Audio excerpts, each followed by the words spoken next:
शहरी रोजगार कार्यक्रम है ना, शहरी रोजगार कार्यक्रम यूएसईपी, नहीं जी। और इसके 3 प्रमुख भाग हैं, ठीक है।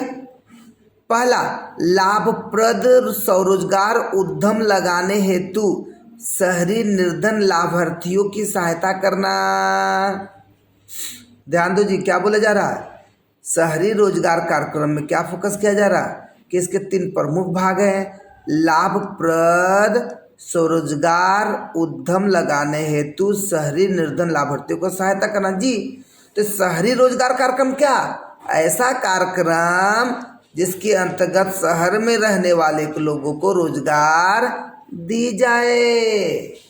तो दी जाएंगे तो कैसा दी जाएंगी, तो सबसे पहले जो शहर में जो गरीब लोग हैं उनको स्वरोजगार उद्यम दिए जाएंगे, अपना वो बिजनेस कर सकते हैं, सेल्फ एम्प्लॉयमेंट हो सकता है।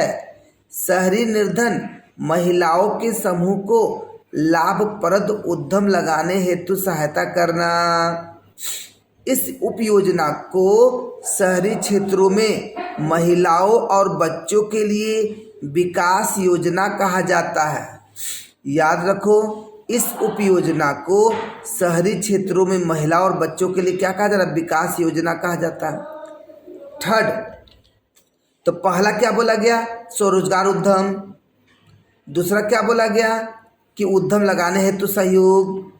तीसरा क्या फोकस किया गया, व्यावसायिक और उद्यम कौशल प्राप्त करने और उसका उन्नयन करने हेतु शहरी रोजगार कार्यक्रम के लाभार्थियों, संभावित लाभार्थियों और इसमें जुड़े अन्य लोगों को प्रशिक्षण देना इसका प्रमुख उद्देश्य है।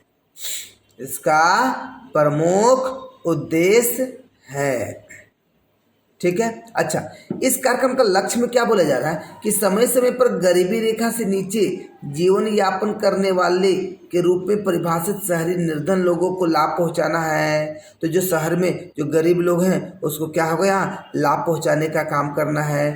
महिलाओं, अनुसूचित जाति जनजातियों के व्यक्तियों, असहाय व्यक्तियों, सरकार द्वारा समय समय पर इंगित ऐसी अल्प अंत श्रेणियों पर विशेष ध्यान दिया जाता है। इस कार्यक्रम के अंतर्गत लाभार्थी महिलाओं की संख्या 3 से कम नहीं होंगी, 30 से कम नहीं होंगी। इस कार्यक्रम के तहत लाभार्थियों के लिए कोई न्यूनतम शैक्षणिक योग्यता का प्रावधान नहीं है। तथापि प्रधानमंत्री रोजगार योजना PMRY कार्यक्रम की पुनरावृत्ति से बचने हेतु स्वरोजगार के लिए यह योजना कक्षा 12 से अधिक शिक्षित लाभार्थियों के लिए लागू नहीं होंगी। क्लियर, कोई दिक्कत नहीं है। तो देखिए, अब क्वेश्चन पे फोकस कर लीजिए। यहाँ पर क्या बोला जा रहा है कि इस कार्यक्रम के अंतर्गत लाभार्थी महिलाओं की संख्या कितना होगी, मिनिमम 30। तो मिनिमम 30 मतलब 30 से कम होना नहीं चाहिए।